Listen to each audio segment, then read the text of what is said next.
আপনি কি জানেন কর্ণ ও অর্জুনের মধ্যে শত্রুতা শুধু মহাভারতের সময়ই ছিল না, অনেক আগে থেকেই তা শুরু হয়েছিল। কর্ণ এবং অর্জুন শুধুমাত্র দাপর যুগেই যুদ্ধ করেননি, তাদের পূর্বজন্মেও একটি অত্যন্ত উত্তেজনাপূর্ণ যুদ্ধ হয়েছিল যা অসম্পূর্ণ থেকে যায়।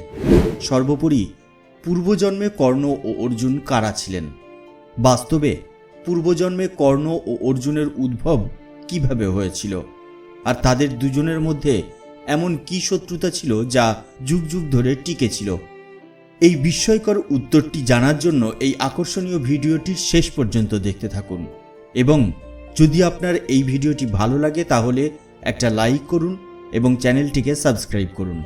তাহলে চলুন শুরু করি আজকের ভিডিও।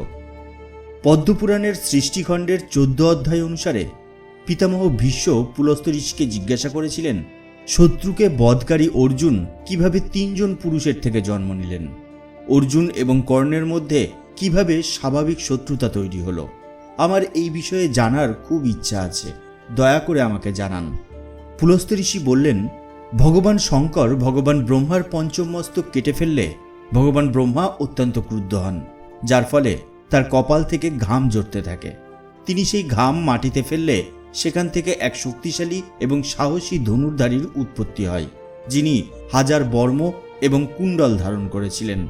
অতঃপর তিনি ভগবান ব্রহ্মাকে জিজ্ঞাসা করলেন, আমি কি করব? রুদ্রকে দেখিয়ে ব্রহ্মাজি তাকে বললেন, তুমি একে হত্যা করো যাতে এর আর জন্ম না হয়। ব্রহ্মাজির কথা শুনে সেই শক্তিশালী পুরুষ ভগবান শিবের পিছু ধাওয়া করতে শুরু করলেন। তখন ভগবান শিব ভগবান বিষ্ণুর কাছে পৌঁছালেন। সেখানে ভগবান বিষ্ণু তার এক হুঙ্কার শব্দে মানুষটিকে মূর্ছিত করে দিলেন এবং মহাদেবকে বললেন, তোমার আর কোন ইচ্ছা আছে যা আমি পূরণ করব? তখন ভগবান শঙ্কর ভগবান ব্রহ্মার পঞ্চম মস্তক, যেটি তিনি কেটে ফেলেছিলেন, সেই খুলি দেখিয়ে বললেন, আমাকে ভিক্ষা প্রদান করুন। রুদ্রকে কপালপানি হিসেবে দেখে ভগবান নারায়ণ তাকে নিজের ডান বাহু ভিক্ষা হিসেবে প্রদান করে দিলেন। সেই সময় ভগবান শঙ্কর তার অত্যন্ত তীক্ষ্ণ ত্রিশূল দিয়ে সেই বাহু কেটে ফেললেন, যার ফলে শ্রী ভগবানের বাহু থেকে রক্তের স্রোত প্রবাহিত হয়ে সেই খুলির ভিতরে পড়তে লাগল। সেই রক্তের স্রোত দেবতাদের 1000 বছর ধরে শ্রীহরির বাহু থেকে প্রবাহিত হতে থাকে। এরপর ভগবান নারায়ণ ভগবান শিবকে জিজ্ঞাসা করলেন, তোমার পাত্র কি ভরে গেছে? শঙ্কর আঙুল দিয়ে খুলি ছুঁয়ে বললেন, হ্যাঁ, ভরে গেছে। শিবের কথা শুনে ভগবান বিষ্ণু স্রোত থামিয়ে দিলেন।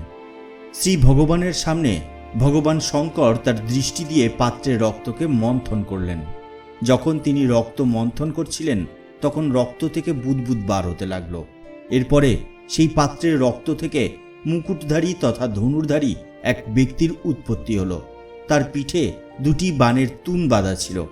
সেই পুরুষকে দেখে ভগবান বিষ্ণু রুদ্রকে বললেন, শঙ্কর, এই মাথার খুলি থেকে কোন নরের সৃষ্টি হলো? শ্রী শঙ্কর বললেন, হে নাথ, আপনি শোনেন, ইনি নর নামক এক পুরুষ এবং তিনি সর্বোত্তম অস্ত্রের জ্ঞানী। আপনি তাকে নর বলেছেন, তাই তার নাম হবে নর। তিনি হবেন নর যিনি নারায়ণের বন্ধু। তিনি অসুরদের বধ করতে আপনাকে সহায়তা করবে। জ্ঞানের পরীক্ষায় সে সবসময় মুনি বিজয়ী হবে। ব্রহ্মার এই পঞ্চম মস্তক অধিক তেজে পূর্ণ, অতএব ব্রহ্মার দিদিব্যমান তেজ, আপনার বাহুর রক্ত এবং আমার দৃষ্টি পড়ার ফলে এই পুরুষ 3 তেজে পূর্ণ হবে।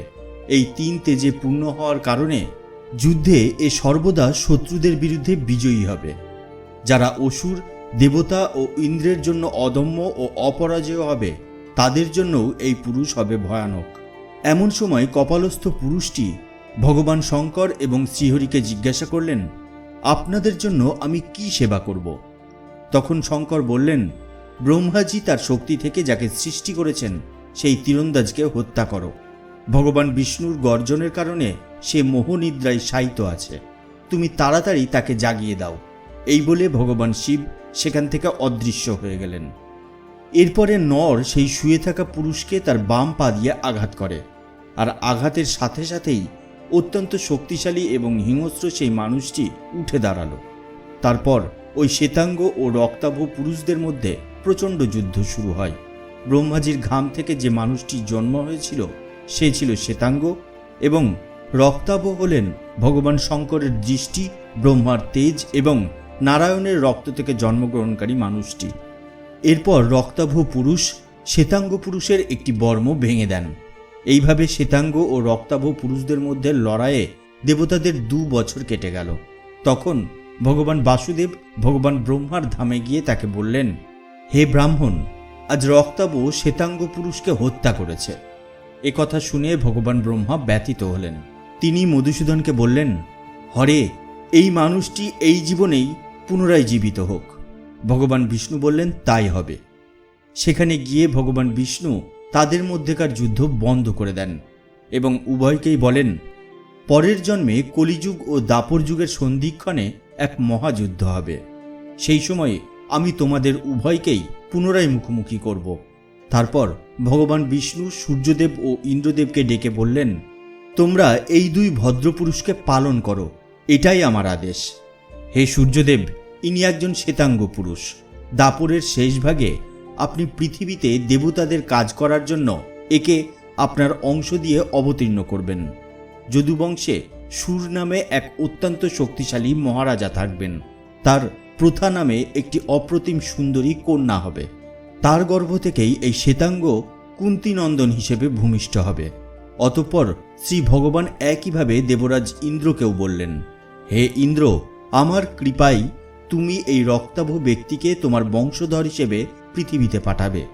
এরপর ইন্দ্র অত্যন্ত বিষণ্ণ চিত্তে ভগবান বিষ্ণুকে বললেন, এই মন্বন্তরের 24তম যুগে রঘুকুলের মহারাজা দশরথের গৃহে অবতার হয়ে আপনি রাবণকে বধ করার জন্য তথা দেবতাদের শান্তি প্রদান করার জন্য মাতা সীতাকে অন্বেষণ করার সময় বনে গিয়ে সূর্যপুত্র সুগ্রীবের কল্যাণের জন্য আমার পুত্র বালিকে হত্যা করেছেন। এই দুঃখে দুঃখী হয়ে আমি নর নামক পুত্রকে স্বীকার করব না। তখন শ্রী ভগবান দেবরাজ ইন্দ্রকে বললেন, আমি পৃথিবীর ভার কমানোর জন্য পৃথিবীতে অবতার গ্রহণ করব এবং সূর্যপুত্রকে বিনাশ করতে আর তোমার পুত্রকে বিজয় দেবার জন্য কুরুকুলকে ধ্বংস করতে আমি তোমার পুত্রের সারথি হিসেবে কাজ করব। শ্রী ভগবানের এই কথা শুনে ইন্দ্র ভীষণ খুশি হলেন। তারপর ভগবান নারায়ণ প্রজাপিতা ব্রহ্মার কাছে গিয়ে তাকে বললেন, আপনি এই সমগ্র আলোচিত মহাবিশ্বের সৃষ্টি করেছেন। ভগবান শঙ্কর এবং আমি উভয়ই আপনার এই কাজে সহায়ক। আপনি নিজে এটি তৈরি করে নিশ্চয়ই ধ্বংস করতে চান না। আপনি মহাদেবকে হত্যা করতে চেয়ে এই নিন্দনীয় কাজ করেছেন। রাগের থেকে আপনি শ্বেতাঙ্গ পুরুষকে সৃষ্টি করেছেন। অতএব এই পাপ পরিশুদ্ধির জন্য আপনার প্রায়শ্চিত্ত করা অবশ্যই উচিত। আপনি 3টি অগ্নির জন্য অগ্নিহোত্রকে আহ্বান করুন। আপনি বৃত্তকুণ্ডে আপনার পুজো করুন, ধনুষ্প্রীতি কুণ্ডে আমার পুজো করুন এবং চতুষ্কোণ কুণ্ডে ঋগ, যজু এবং সামবেদের মন্ত্র দ্বারা ভগবান শঙ্করের পূজা করুন। তপস্যার মাধ্যমে অগ্নি উৎপন্ন করে তথা সর্বোৎকৃষ্ট সমৃদ্ধি লাভ করে আপনি সহস্র দিব্যবর্ষ হোম করে অগ্নিকে শান্ত করবেন। এই বিষয়ে অগ্নিহোত্রের চেয়ে আর কোনো সাধনাকে পবিত্র বলে বিবেচনা করা হয়নি। এইভাবে ভগবান ব্রহ্মা তার পাপের প্রায়শ্চিত্ত করলেন। জয় শ্রীকৃষ্ণ। আজকের ভিডিও ব্যাস এ পর্যন্তই। আমাদের আজকের ভিডিও আপনার কেমন লাগলো সেটা নিচের কমেন্ট বক্সে কমেন্টস করে জানিয়ে দিন। আর আমাদের ভিডিও যদি আপনার ভালো লেগে থাকে তাহলে একটা লাইক করুন আর শেয়ার করে ছড়িয়ে দিন সবার মধ্যে। তাহলে দেখা হবে পরবর্তী ভিডিওতে। তার আগে অবশ্যই ভালো থাকবেন, সুস্থ থাকবেন। ধন্যবাদ।